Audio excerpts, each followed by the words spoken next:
हरिओम, जय श्री राम, हर हर महादेव। कितना आश्चर्य की बात है कि लोग आरक्षण के नाम पर उसका लाभ उठाते हैं, मलाइयाँ खाते हैं,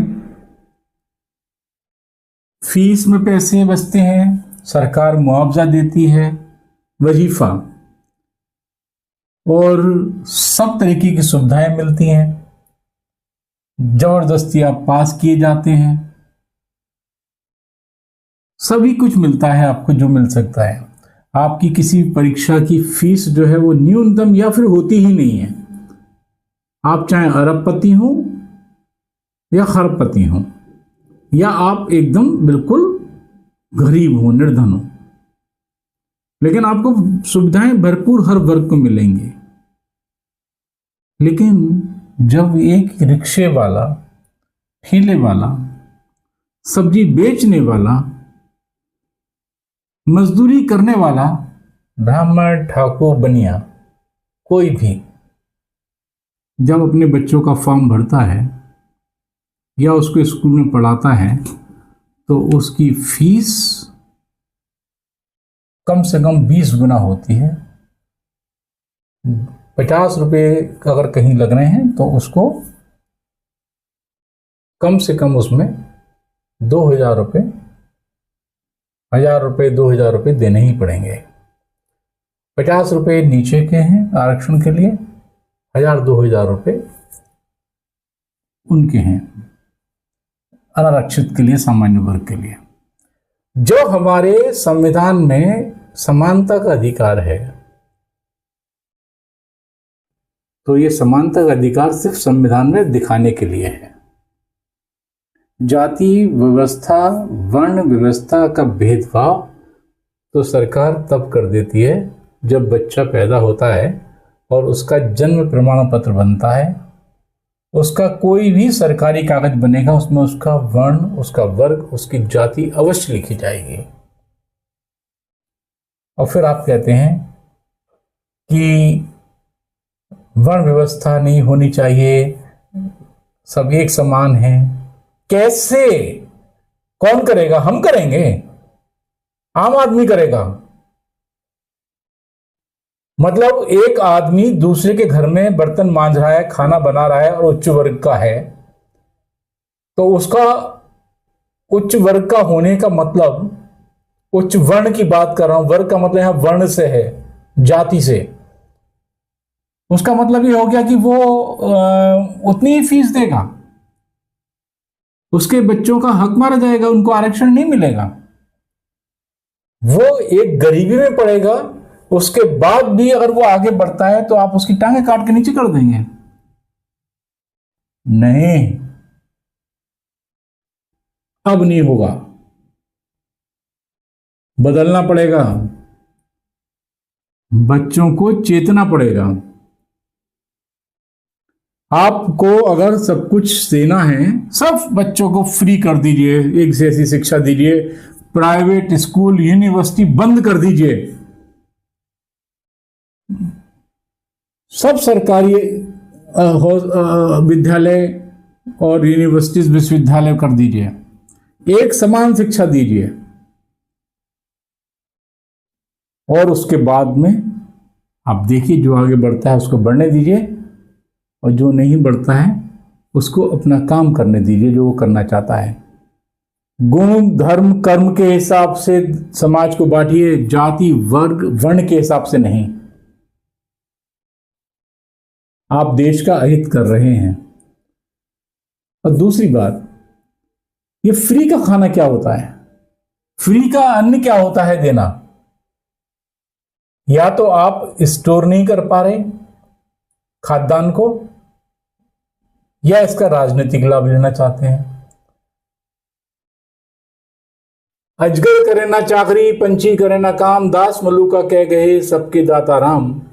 आप इंसान को सुस्त अजगर बना रहे हैं। आदमी की ऊर्जा तब आती है जब वो अन्न खाता है या परिश्रम करता है। परिश्रम के लिए भी अन्न की जरूरत है। अब आपने उसको बैठे बिठाए खिलाना शुरू कर दिया, मुफ्त में खाना, मुफ्त में सारी सुविधाएं, तो वो प्रयास और प्रयत्न क्यों करेगा? वो ये सोचेगा कि मेरे को तो सारी चीजें फ्री में मिल रही है, मैं क्यों करूं? आदमी कमाता किसके लिए है? भाई रोटी कपड़ा और मकान ये तो एक नारे का भी रूप है ना। आपने उसकी बेसिक जो नीड्स हैं, जो उसकी शुरुआती जरूरतें हैं, बुनियादी जरूरतें हैं, आवश्यकताएं हैं, वो आपने पूरी कर दी, तो वो क्या करेगा? नशा करेगा, पथभ्रष्ट होगा।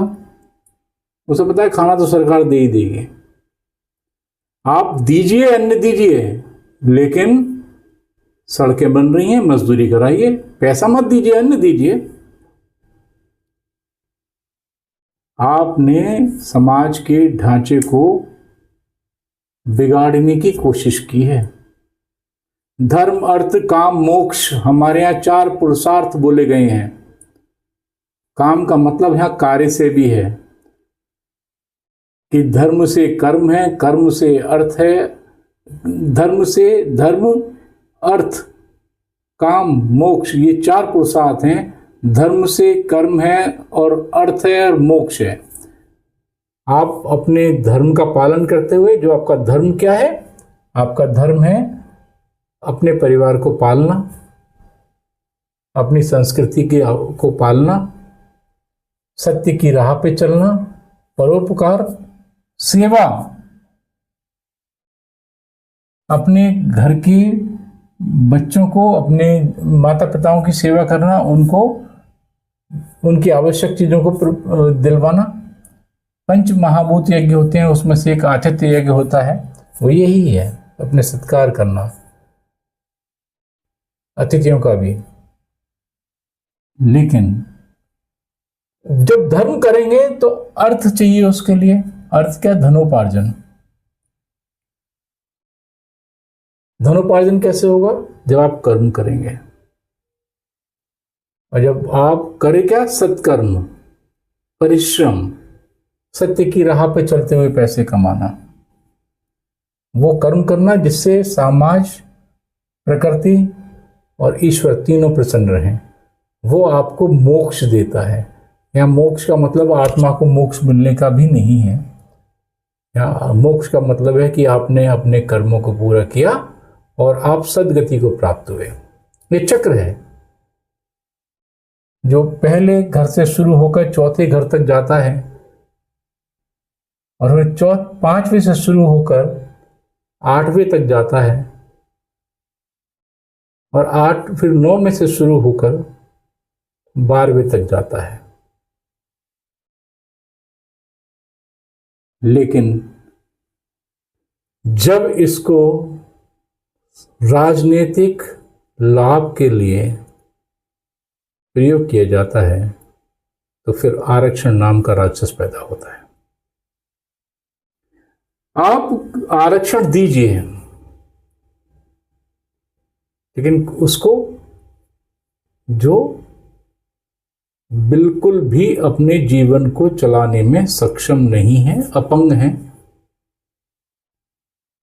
उनको, जिनके पास में खाने के, पढ़ने तक के पैसे नहीं है। आप विद्या फ्री कर देंगे तो पढ़ने वाली बात खत्म ही हो जाती है वहां पर।